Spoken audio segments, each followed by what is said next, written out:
ನಮಸ್ಕಾರ, ನೀವು ನೋಡ್ತಿದ್ದೀರಾ ಅಶ್ವವೇಗ ನ್ಯೂಸ್. ನಾನು ಚಂದನ. ಈಗ ಒಂದು ಸಾಂಗ್ ನೋಡ್ಕೊಂಡು ಬಂದೆ, ಮನಮೋಹಕ ಅಂತ, ಟಾಕ್ಸಿಕ್ ಸಿನಿಮಾ ಸಾಂಗು. ಈ ಸಾಂಗ್ ನೋಡಿದ್ಮೇಲೆ ನಿಜಕ್ಕೂ ಯಶ್ ಅವರು ಇಷ್ಟು ರೊಮ್ಯಾಂಟಿಕ್ ಆಗಿ, ಇಷ್ಟು ಇಂಟೆನ್ಸ್ ಆಗಿ ಆ್ಯಕ್ಟ್ ಮಾಡ್ತಾರಾ ಅಂತ ಅನಿಸ್ತಾ ಹೋಗ್ತಾ ಇದೆ ನನಗೆ. ಯಾಕೆ ಹೇಳ್ತಿದ್ದೀನಿ ಈ ವಿಷಯನ ಅಂತ ಹೇಳಿದ್ರೆ, ಈ ಹಿಂದೆ ನಾವು ಏನು ಅವ್ರನ್ನ ರಾಜಾ ಹುಲಿಯಲ್ಲಾಗಿರ್ಬೋದು, ಅಥವಾ ಕಿರಾತಕ ಸಿನಿಮಾಲಾಗಿರ್ಬೋದು, ಗೂಗ್ಲಿ ಸಿನಿಮಾಲಾಗಿರ್ಬೋದು, ಮೊಗ್ಗಿನ ಮನಸ್ಸು ಅಲ್ಲಾಗಿರ್ಬೋದು, ಯಾವುದೆಲ್ಲ ಈ ಹಿಂದೆ ಅಂದರೆ KGFಗೂ ಈ ಹಿಂದೆ ಬಂದಂತಹ ಸಿನಿಮಾಗಳಲ್ಲಿ ನಾವು ಯಶ್ ಅವ್ರನ್ನ ನೋಡಿದ್ವಲ್ಲ, ಆ ಯಶನ್ನು ಕಂಪ್ಲೀಟಾಗಿ ನಾವು ಮರ್ತೋಗಿ ಟಾಕ್ಸಿಕ್ ಸಿನಿಮಾದಲ್ಲಿ ಹೊಸ ಯಶನ್ನೇ ನೋಡ್ತಿದ್ದೀವಿ ಅನ್ಸೋದಕ್ಕೆ ಶುರು ಆಗಿದೆ. ಯಾಕೆ ಹೇಳ್ತಿದ್ದೀನಿ ಅಂತ ಹೇಳಿದ್ರೆ, ತಬಾಹಿ ಸಾಂಗ್ ಈ ಹಿಂದೆ ರಿಲೀಸ್ ಆಗಿತ್ತು. ಅಂದರೆ ಟಾಕ್ಸಿಕ್ ಸಿನಿಮಾ ಪ್ರಮೋಷನ್ಸನ್ನು, ಆನ್ಲೈನ್ ಪ್ರಮೋಷನ್ಸನ್ನು ಈಗಾಗಲೇ ನಟ ಯಶ್ ಅವರು ಭರ್ಜರಿಯಾಗಿ ಶುರು ಮಾಡಿಬಿಟ್ಟಿದ್ದಾರೆ. ತಬಾಹಿ ಸಾಂಗ್ ರಿಲೀಸ್ ಆಗ್ತಿದೆ ಅಂತ ಯಾರಿಗೂ ಕೂಡ ಸುಳಿವೇ ಇರಲಿಲ್ಲ. ಅವರೊಂದು ಸ್ಟೋರಿ ಮೂಲಕ ನಮಗೆ ಆ ಸಾಂಗ್ ರಿಲೀಸ್ ಆಗ್ತಿದೆ ಅಂತ ಹೇಳಿ ಗೊತ್ತಾಗಿ ಆ ಸಾಂಗನ್ನು ಚೆಕ್ ಮಾಡಿದಾಗ ಕಿಯಾರಾ ಹಾಗೂ ಯಶ್ ಅವರ ಒಂದು ಕೆಮಿಸ್ಟ್ರಿ ನೆಕ್ಸ್ಟ್ ಲೆವೆಲಲ್ಲಿದೆ ಅಂತ ಅನ್ನಿಸ್ತು. ಆ್ಯಂಡ್ ಇನ್ನು ಮನಮೋಹಕ ಸಾಂಗನ್ನು ನೋಡ್ತಾ ಇದ್ರೆ ಇದರಲ್ಲಿ ತಾರಾ ಸುತಾರಿಯಾ ಹಾಗೆ ಯಶ್ ಅವರ ಕೆಮಿಸ್ಟ್ರಿ ಸಿಕ್ಕಾಪಟ್ಟೆ ಚೆನ್ನಾಗಿದೆ. ಒಂಥರ ಸ್ಮೂತಾಗಿ ಹೋಗುತ್ತೆ ಈ ಸಾಂಗು. ಒಂಥರ ಈ ಹಿಂದೆ ಏನು ತಬಾಹಿ ಸಾಂಗಲ್ಲಿ ನಾವು ಕಿಯಾರಾ ಅವ್ರ ಜೊತೆ ಒಂದು ವೈಲ್ಡ್ ರೊಮ್ಯಾನ್ಸನ್ನು ನೋಡಿದ್ವಿ, ಅಷ್ಟು ವೈಲ್ಡ್ ರೊಮ್ಯಾನ್ಸನ್ನು ನಾವು ಈ ಸಾಂಗ್ನಲ್ಲಿ ನೋಡೋದಕ್ಕಾಗಲ್ಲ. ಬಟ್ ಒಂಥರ ಸ್ಮೂತ್ನಿಂಗ್ ಆಗಿ, ಒಂಥರ ಕೇರಿಂಗ್ ಆಗಿ, ಒಂದು ಇಂಟೆನ್ಸ್ ಲವ್ವನ್ನು ಇಲ್ಲಿ ಯಶ್ ಅವರು ಪೋರ್ಟ್ರೇ ಮಾಡಿದ್ದಾರೆ ಅಂತ ಅನಿಸುತ್ತೆ. ಆ್ಯಂಡ್ ತಬಾಹಿ ಸಾಂಗ್ನಲ್ಲಿ ನಾವು ಯಾವೆಲ್ಲ ಕ್ಯಾರೆಕ್ಟರ್ಸ್ನ ನೋಡಿದ್ವಿ, ತಾರಾ ಸುತಾರಿಯಾ, ನಯನತಾರಾ ಹಾಗೆ ಕಿಯಾರಾ ಅಡ್ವಾಣಿ ಅವ್ರನ್ನ, ಸೇಮ್ ಇದರಲ್ಲೂ ಕೂಡ ನಾವು ಅವ್ರ 3 ಜನನ ಮತ್ತೆ ನೋಡ್ಬೋದು.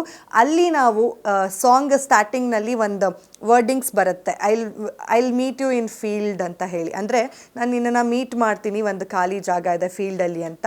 ರೂಮಿ ಅಂತ ಇರುತ್ತೆ. ರೂಮಿ ಬಂದು ರಾಯಾ ಅವರ ಮಗ ಅನ್ನೋದು ಈಗಾಗಲೇ ನಮ್ಗೆಲ್ರಿಗೂ ಗೊತ್ತಿರುವಂತಹ ವಿಷಯ. 2 ಕ್ಯಾರೆಕ್ಟರ್ಸನ್ನು ಯಶ್ ಅವರು ಪ್ಲೇ ಮಾಡ್ತಿದ್ದಾರೆ. ಆ್ಯಂಡ್ ಅಲ್ಲಿ ರೂಮಿ ಬಂದು ಕಿಯಾರಾ ಅಡ್ವಾಣಿ ಅವ್ರನ್ನ ಮೀಟ್ ಮಾಡ್ತಾರೆ, ಅಲ್ಲಿ ಒಂದು ರೊಮ್ಯಾನ್ಸ್ ನಡೆಯುತ್ತೆ. ಆದರೆ ಇಲ್ಲಿ ರಾಯಾ ಹಾಗೂ ತಾರಾ ಸುತಾರಿಯಾ ಅವರ ರೊಮ್ಯಾನ್ಸ್ ನಡೀತಾ ಇರುತ್ತೆ. And I wish you could propose me ಅನ್ನೋದನ್ನು ಕೂಡ ತಾರಾ ಸುತಾರಿಯಾ ಅವರು ಹೇಳ್ತಾರೆ. ಅವಾಗ ಅವ್ರ ಗನ್ನನ್ನು ರಿಂಗಾಗಿ ಹಾಕ್ತಾರೆ ಯಶ್ ಅವರು. ಒಂಥರ ಬಾತ್ ಟಬ್ನಲ್ಲಿ ನಡೆಯುವಂತಹ ಸೀಕ್ವೆನ್ಸ್ ಇದು. ಆ್ಯಂಡ್ ಇದಾದಮೇಲೆ ತಾರಾ ಸುತಾರಿಯಾ ಅವರು ಈ ಹಿಂದೆ ತಬಾಹಿ ಸಾಂಗ್ನಲ್ಲೂ ಕೇಳಿರ್ತಾರೆ, ನೀನು ಪ್ರೀತಿ ಮಾಡೋದು ಅಷ್ಟು ಸುಲಭ ಅಲ್ಲ ಅನಿಸುತ್ತೆ ಅಲ್ವಾ, ಆ ರೀತಿಯಾಗಿ. ಸೊ ಅವರು ಕಷ್ಟ ಅನಿಸುತ್ತೆ ಅನ್ನೋದನ್ನು ಕೂಡ ಯಶ್ ಅವ್ರು ಹೇಳಿರ್ತಾರೆ. ಸೊ ಒಂಥರ ಇಂಟರ್ಲಿಂಕ್ ಇದೆ ಎರಡೂ ಸಾಂಗ್ಗೆ. ಆ್ಯಂಡ್ ನಯನತಾರಾ ಅವ್ರನ್ನ ನಾವು ಆ ಸಾಂಗ್ನಲ್ಲೂ ಕೂಡ ಒಂದು ಚಿಕ್ಕ ಗ್ಲಿಮ್ಸ್ನಲ್ಲಿ ನೋಡ್ತೀವಿ, ಇಲ್ಲೂ ಕೂಡ ಅವ್ರನ್ನ ನೋಡ್ತೀವಿ. ಅವರಿಬ್ರದ್ದು ಏನೋ ಕೆಮಿಸ್ಟ್ರಿ ನಡೀತಿದೆಯಲ್ಲ ಅನ್ನೋ ರೀತಿಯಲ್ಲಿ ಇದೆ ಈ ಸಾಂಗ್ನಲ್ಲಿ. ಸೊ ಇದು ಯಶ್ ಅವರ ತಂದೆ ಪಾತ್ರದಲ್ಲಿ ಕಾಣಿಸ್ಕೊಂಡಿರುವಂತಹ ರಾಯಾ ಕ್ಯಾರೆಕ್ಟರ್ನಲ್ಲಿ ಬರುವಂತಹ ಒಂದಷ್ಟು ಪಾತ್ರಗಳು ಅನ್ನೋದು ನನ್ನ ಅಭಿಪ್ರಾಯ. ಅಂದರೆ ರಾಯಾಗೆ ನಯನತಾರಾ ಅಥವಾ ತಾರಾ ಸುತಾರಿಯಾ ಅವರ ಜೊತೆ ಇರುವಂತಹ ರಿಲೇಷನ್ಶಿಪ್ಸ್ನ ಇಲ್ಲಿ ಹೇಳ್ತಾ ಇದೆ. ಆ್ಯಂಡ್ ಈ ಒಂದು ಸಾಂಗ್ನಲ್ಲಿ ಇನ್ನು ಕಿಯಾರಾ ಅಡ್ವಾಣಿನ ಕೂಡ ರಾಯಾ ಮೀಟ್ ಮಾಡ್ತಾರೆ. ಆಗ ಒಂದು ಲುಕ್ ಎಕ್ಸ್ಚೇಂಜ್ ಆಗೋದು ಅದೆಲ್ಲ ತುಂಬ ಒಂಥರ ಇಂಟೆನ್ಸ್ ಆಗಿದೆ ಅಂತಲೇ ಹೇಳ್ಬೋದು. ಆ್ಯಂಡ್ ಈ ಸಾಂಗನ್ನು ಆಡಿರೋರು ಸಿದ್ಧಾರ್ಥ್ ಬಸ್ರೂರು, ಹಾಗೆ ಇದನ್ನು ಪ್ರಮೋದ್ ಮರವಂತೆ ಅವರು ಲಿರಿಕ್ಸನ್ನು ಬರೆದಿದ್ದಾರೆ. ಆ್ಯಂಡ್ ಒಂಥರ ಮನಮೋಹಕವಾಗೇ ಇದೆ ಸಾಂಗ್. ಕೇಳ್ತಾ ಇದ್ದರೆ ಕಳೆದೋಗ್ಬಿಡ್ತಾರೆ ಆಡಿಯನ್ಸು, ಅಷ್ಟು ಅದ್ಭುತವಾಗಿದೆ ಲಿರಿಕ್ಸ್ ಕೂಡ. ಆ್ಯಂಡ್ ಕೇಳೋದಕ್ಕೂ ಕೂಡ ಟ್ಯೂನ್ ಅಷ್ಟೇ ಅದ್ಭುತವಾಗಿದೆ.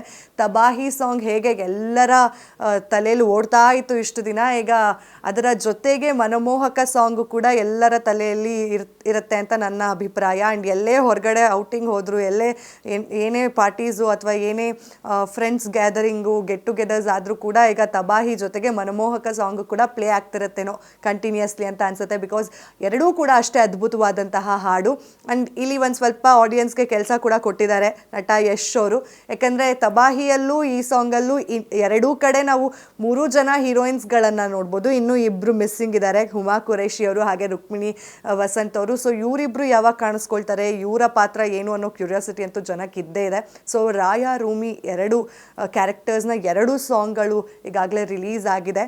ಸೊ ನಿಮ್ಗೇನು ಅನಿಸುತ್ತೆ, ಇದರಲ್ಲಿ ಏನಾದರೂ ನಿಮಗೆ ಗುಟ್ಟೇನಾದರೂ ಸಿಗ್ತಾ, ನಟ ಯಶ್ ಅವ್ರು ಎಲ್ಲಾದರೂ ಒಂದು ಕಡೆ ಹಿಂಟ್ ಏನಾದರೂ ಕೊಟ್ಟಿದ್ದಾರೆ ಅಂತ ನಿಮ್ಗೆ ಅನ್ಸುತ್ತಾ ಅನ್ನೋದನ್ನು ಕಮೆಂಟ್ ಮಾಡಿ ತಿಳಿಸಿ. ಹಾಗೆ ಹಾಡು ಹೇಗಿತ್ತು ಅನ್ನೋದನ್ನು ಕೂಡ ಕಮೆಂಟ್ ಮಾಡಿ ತಿಳಿಸಿ. ಮತ್ತೆ ಸಿಗೋಣ, ಅಲ್ಲಿವರೆಗೂ ನೋಡ್ತೀರಿ ಅಶ್ವವೇಗ ನ್ಯೂಸ್.